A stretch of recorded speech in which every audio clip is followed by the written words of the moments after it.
Well, happy Wednesday, everybody. Welcome back to our adult Bible study that we do here at Bernie First Assembly. We do it and post it online for you to learn with us, to grow with us. If you have questions, you can comment, and we will try to answer them the best that we can.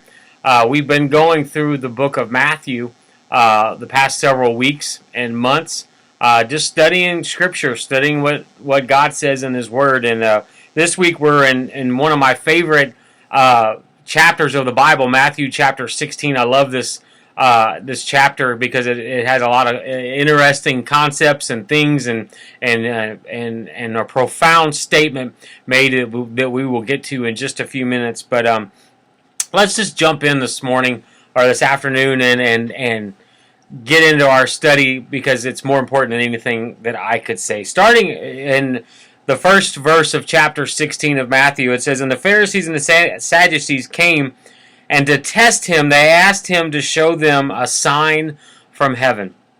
Now, notice the key word there is to test him. The key words is the key to that verse is they came not because they wanted to learn. They already thought they knew everything. They didn't come because they believed Jesus was who he says he was. They're trying to test him. They're trying, in their minds, they think they can stump him. They think they can trick him into maybe saying something or doing something that then they can later use against him. But listen to how Jesus responds to this. Found in verse number 4. It says, "And an evil and adulterous generation seeks for a sign, but no sign will be given to it except the sign of Jonah. So he left them and departed." And Jesus says, an unbelieving and selfish generation demand a sign of Jesus to prove that he's real. Now, Jesus could do that. There's no doubt in my mind that he could do that. He could provide a sign. But what he's saying is if you have to have a sign to prove that Jesus is real, you're part of a selfish generation. Now, I believe in throwing out a mantle or just saying, "God, is this of your will? Will you show me?" There's a huge difference there between saying, "God, will you show me your plan? Is this an open door that maybe you're wanting us to walk through, or is this an opportunity that has been presented by you to take us to another level or to take us to another chapter of our lives?" That's okay. But it's saying, "God, I want you to do this so I know you're real." Well, if you don't do this the way I think it should be done, then you're not real. That's being selfish. And basically, Jesus calls them an evil and adulterous generation. No sign will be given except the sign of Jonah. And we all know the story of Jonah, where Jonah didn't want to go to Nineveh because he believed they were evil people. So he went to Tarshish. And the 3 days in the belly of the well, all that we know the story. But Jonah had trouble believing that God could save the people of Nineveh. Okay, so he goes on, and then it talks about the Pharisees and the Sadducees were upset because they didn't have, or the disciples didn't have bread to feed the people.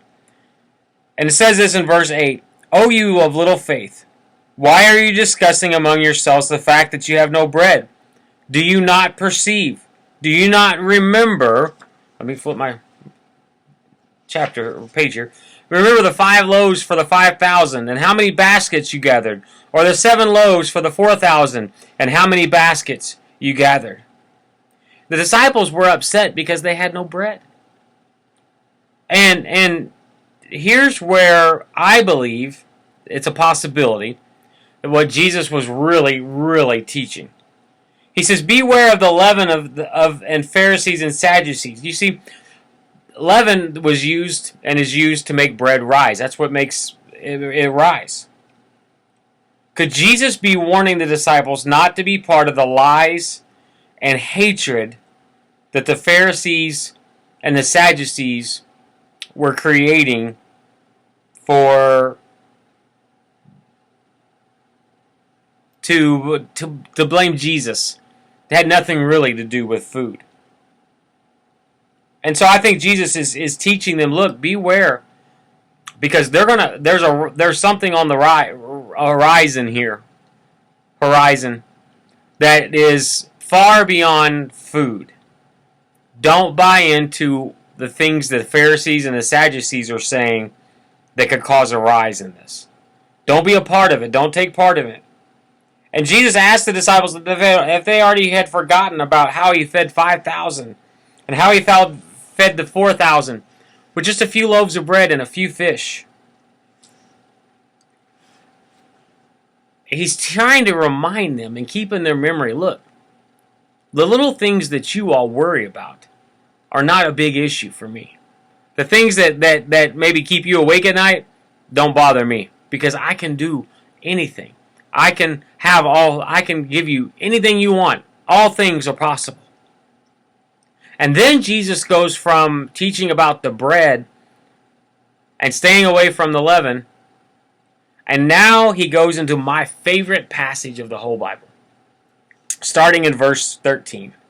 I preached about this on Sunday, talked about it a little bit on Sunday in my message, but I want to hit it again. Maybe you missed it, maybe you didn't get it, or get to hear the sermon. But Jesus asks probably one of the greatest questions of the Bible. When he asked his disciples, "Who do you say that I am?" He's asking them, because at first he says, who do people say the Son of Man is? So are the disciples listening to the people? Are they hearing what the people are saying? And they say, some say Elijah, some say Jeremiah or one of the prophets. And then Jesus switches it and he says, but who do you say that I am? So I asked you that question. Who do you say Jesus is? Is he the Son of Man? Is he a prophet? Is he just another person that had some really cool things to say? Is he a heretic? Or is he a rebel? Who do you say? Because that determines everything. Who you say Jesus is determines everything in your life. And we see Peter responds with, you are the Christ, the Son of the risen God. Or the Son of the living God, excuse me. And Jesus speaks a blessing over Peter. And he says, and Jesus answered him, and he said, blessed are you, Simon Bar-Jonah, for flesh and blood has not revealed this to you, but my Father who is in heaven. And I tell you, you are Peter, and on this rock I will build my church, and the gates of hell shall not prevail against it. I will give you the keys of the kingdom of heaven, and whatever you bind on earth shall be bound in heaven, and whatever you loose on earth shall be loosed in heaven. Get that what he's saying? When you stand upon the principle that Jesus is the Christ, the Son of the living God, he says whatever you bound on earth will be bound in heaven. If you won't allow it in your life here on earth, I won't allow it in heaven. But if you loose it, if you allow it in your life, I will loosen all of heaven to bring you blessings. Wow, that's incredible. Because we're standing on the principle that Jesus is the Messiah, the Son of the living God. And Jesus is doing this because when you continue reading, he's about to reveal to the disciples what's happening next. You see, for 3 years, Jesus has been with them. He's been their teacher. He's been everything to them. When they needed something, he was there. Okay? But now Jesus' time on earth is coming to a close. It's getting closer to the time of the crucifixion and him going to resurrect and then send back to the seat at the right hand of the Father. And so verse 21 says, from that time Jesus began to show his disciples that he must go to Jerusalem, suffer many things from the elders and the chief priests and scribes, and be killed, and on the third day be raised. He's teaching the disciples what is about to happen. He's giving them an insight of what is gonna go on. So they're not shocked. They know. But here's Peter's response. He just got done blessing Peter. Okay? He just got done telling Peter, I'll give you the keys to the kingdom of heaven. Whatever you bound on earth will be bound in heaven. Whatever you loose on earth will be... He'd get doing all this. Well, what is the next thing Peter does? Peter says this, far be it from you, Lord. This shall never happen to you. But Jesus turned around and said to Peter, get behind me, Satan. You are a hindrance to me. For you are not setting your mind on the things of God, but on the things of man. Now, I've had some great teachers in my life. Some in college, some in high school, some in the professional development, some in a small group, some in a mentor group. Okay, I've sat in some of the greatest teachings in the world with people, and learned so much. And if anybody would come in and say, "Hey, you know what? I'm going to kill them. I'm going to hurt," I probably would stand up and be like, "No, you're not." And that's so we kind of can sympathize with what Peter is feeling when he's saying, "Lord, this will never happen. I'll never let them do this to you." But notice Jesus says, "You're a hindrance to me. Get behind me, Satan." Because when we begin to put our plans, our thoughts, our needs, our desires, our wants, our plans ahead of what Jesus has planned, we're hindering the move of God. Have you ever thought about that? That you could be responsible for hindering. I could be responsible for hindering the move of God. If I'm in a service and I'm leading the service, now if I'm not leading the service, I'm not responsible. But if I'm leading the service and I sense God is wanting to go a special direction and I say, "No, we're not doing that," you know what? I've hindered the move of God and somebody could have missed out. I remember at a church camp several years ago, our speaker, our camp speaker, had a hand injury and was facing surgery. And I felt like God wanted me to get up and lead our students at camp with the camp director's permission, of course. I would have asked. But lead in prayer. And I believe God said, "If you will do this, I will heal this man." I got scared. Let's just be honest. I dropped the ball. I missed that one. And I didn't do it. I let the time go and we moved on with the service, whatever like that. And that entire night I could not sleep because I felt like I had stopped a healing. Because I hindered the move of God because I wasn't obedient. I put what Joey thought was, well, what if I'm wrong? What if he doesn't heal him? What if, and all of this stuff. And I believe God said, "You hindered my what I wanted to do something special and you stopped it."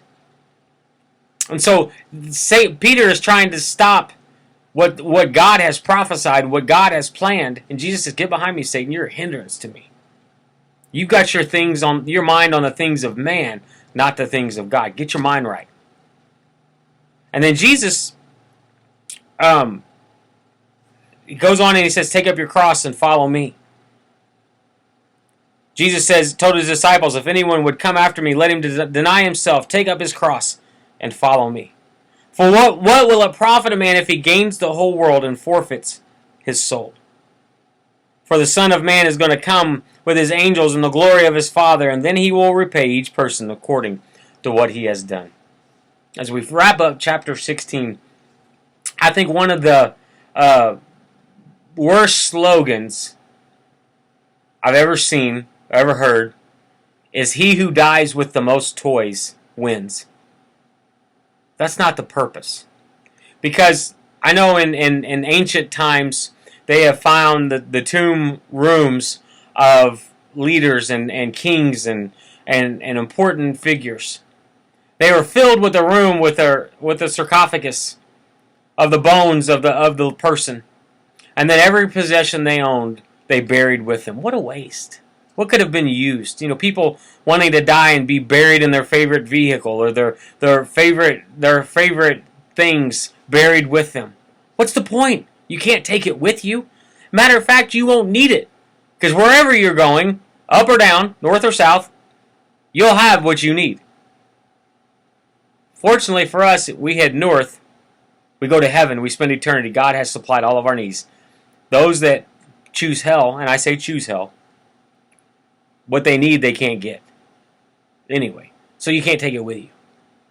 But Jesus is saying, if you will give up everything, if you will sacrifice yourself to follow me, I'll bless you. I'll reward you. I'll take care of you. You will have everything you need. Isn't that amazing? That's where we're at today is, let's put God first. Let's put His needs, His plans, His wants ahead of ours, and let Him bless us in a way that no other person can. And I promise you will not be disappointed. Well, that's the end of 16. Next week we'll go through chapter 17 and just keep going right along. I'm glad and honored that you chose to watch this. I hope you're gaining stuff from this and just little tidbits. So we could go for hours and dissect every verse, every word. But I want to just whet your appetite a little bit and let you see how good God is. I hope you're having a great day. We're praying for you. If you need anything, just let us know. If you're looking for a church, Bernie First is a great church. We'd love to have you. We'll see you again soon. God bless.